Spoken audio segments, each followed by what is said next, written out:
All right, good Thursday morning, everyone. 48 First Alert Meteorologist Eric Burke with you. Appreciate you joining us as always for Weather Extra, just 1 minute after 10:30.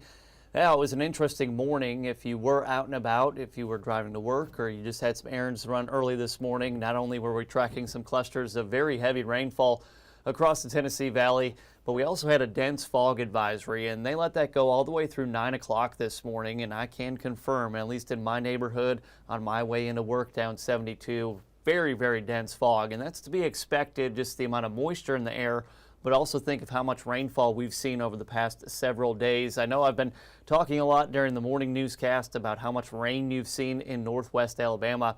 Well, Northwest Alabama Regional Airport, KMSL, is the weather location there.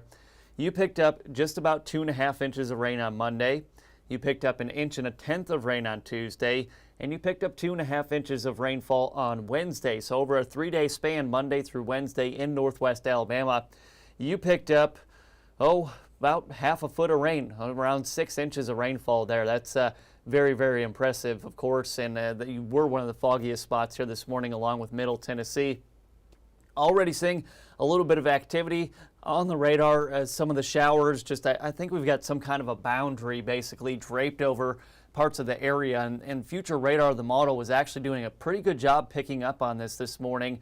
Mainly areas along and east of I-65 seeing the initial showers and storms, and then as we go later into the day, everyone will have a chance of seeing some of these showers and storms. And I know there's some of you that somehow, some way have missed out on all the rainfall that we've seen so far this week.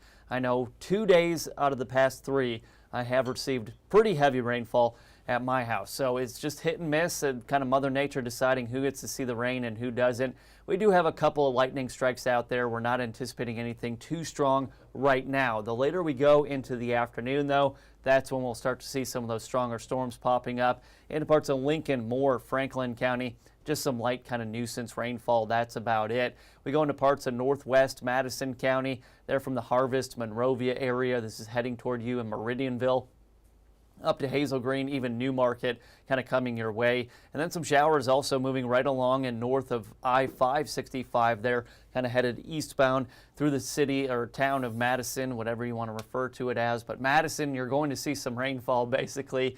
And then we drop farther to the south, portions of south central and southeast Morgan County, western Marshall County into Blount and Etowah County, kind of seeing some rain and storms firing up there. So some of you already seeing rainfall, and this, along with the cloud cover that we're seeing today, that is basically going to kind of limit our warming. I don't think we're going to see 90s really today. I think we're going to see more 80s than everything. Here's a good look out in Decatur. Mainly cloudy skies. Got someone out on can't see if it's a pontoon or a fishing boat, but hey, that's one way to spend your day. 80 degrees right now, Pryor Field. Very dense fog. You couldn't see the other side of the lake, the shoreline there, over Wilson Dam and Wilson Lake this morning. That's how dense the fog was, also at 80 degrees.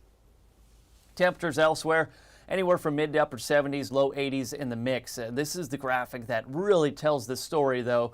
This is the most humid day we have seen so far this week. The dew point in the low to mid 70s, 77 in Pulaski and Leoma. That is very uncomfortable. That air just feels heavy, that air you can wear, but the dark green on the dew point map, just kind of an indication of what we're dealing with. Probably have a frizz factor when it comes to your hair.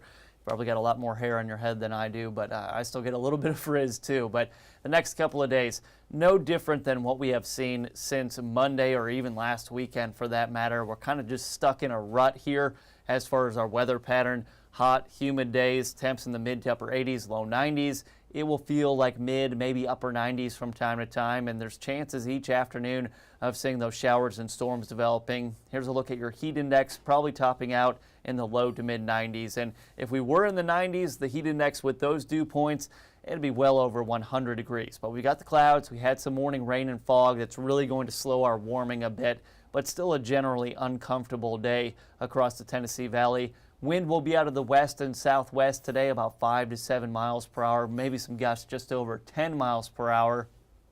Already seeing some of those isolated pockets of heavy rain, some thunder and lightning. But the later we go into the afternoon, I think we're going to see more coverage of those showers and storms. So here's just kind of look at the rest of the day in general. Still warming, mid to upper 80s. Got rain chances, storms popping up through the afternoon into that evening commute too. So just a day, keep the umbrella by. Don't cancel any outside plans. If you've got a pool day planned, go ahead. But if you do hear thunder, see lightning, time to bring it inside. And maybe that will put an abbreviated end on that pool day you had planned. So here's future radar for the afternoon. Similar setup to the past several days. I know meteorologist Jeff Denoyer has been tracking this for you. Chief Meteorologist Brad Travis has been tracking this for you. Scattered downpours and storms expected. Heavy rain, frequent lightning, and gusty winds. Some of those storms yesterday did reach severe criteria. The Weather Service put out warnings for them, mainly for that threat of brief gusty winds. And you know those winds can still knock down trees, even though we might not necessarily see severe thunderstorm warnings today. But certainly possible. Typical afternoon setup as far as our storm chances. Maybe even some of these storms lingering into the later evening hours and potentially even overnight into tomorrow morning. There's a chance Friday morning that we don't only have the dense fog across the area, could be widespread again for your Friday morning commute.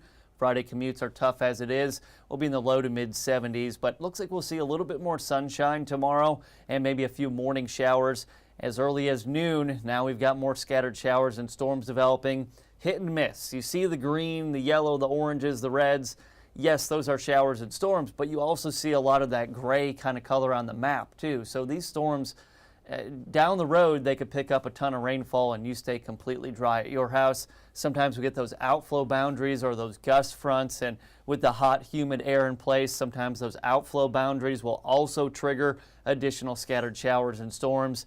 Same thing as we go into the weekend. We will have dry hours, I promise you that. But if you have plans, this is one of those weekends I would anticipate some form of delays or interruptions to anything you have going outside. It could be a 15-minute delay, could be 1 to 2 hours. It really depends on how fast these storms are moving, if they're stationary, how strong they are, how much rain you see, and exactly what those outdoor plans entail. Sunday will also bring a chance of those isolated to widely scattered showers and storms. High of 90 Saturday, 91 Sunday. Heat index both days of your weekend, probably in the mid to upper 90s. It's impossible to pinpoint exactly when and where these storms are actually going to fire up and develop. So you factor in the rain and storms we have today, plus Friday, plus through the day on Saturday, all the way through Saturday evening. Model, half an inch to an inch of rain, probably a safe bet. Some of you could see 1.5 inches to 2 inches. Any storms that aren't moving or are stationary, moving maybe 5 miles per hour, you can get 2 to 4 inches of rain just in a hour, 2 hour time frame. So just typical downpours. We're expecting some of those storms producing lightning, gusty winds. Looking at the big picture across the southeast U.S., it's just a stationary front just kind of draped over the area. That's kind of the trigger for these showers and storms that we're looking at. So for tonight, we will include the mention of a lingering overnight shower or storm, probably just some thunder, not expecting strong to severe storms overnight. More dense fog expected. We saw a lot of rain the past couple of days. We're anticipating more rain with the showers and storms today. Warm and muggy, low temperature of 71 degrees. For your Friday, same thing. I know it's repetitive. It's repetitive to tell you the same thing every day, but that's kind of what we're looking at. Mid to upper 80s for highs tomorrow, feeling like 90s, scattered afternoon showers and storms. So going on over to your extended forecast every single day for the next 10 days, basically, will bring us a chance of rain and storms. The only way to break this pattern is if we actually get a front coming in, pulls in some drier air. We got to move that boundary out of here. Unfortunately, it doesn't look like that's going to happen anytime soon. I know we get through the summer months and we start begging for a good cold front because it knocks down our temperatures, our humidity. Usually we get high pressure coming in behind that. That leaves us with a nice stretch of days. It's just not going to happen. So July is looking awfully similar to the month of May, to the month of June. Both of those months were very active as far as our rain and storm chances. So that's basically what we've got for the next couple of days. So I'll be on at 11 o'clock, Tennessee Valley Living with Peyton Walker, and I'll be on your newscast at noon with Gina Benitez. Thank you for your time as always on this Thursday. Appreciate you joining us for Weather Extra. Hope you have a great day. Stay cool, stay dry, and we'll see you at the same time tomorrow, 10:30 a.m. for your Friday edition of Weather Extra.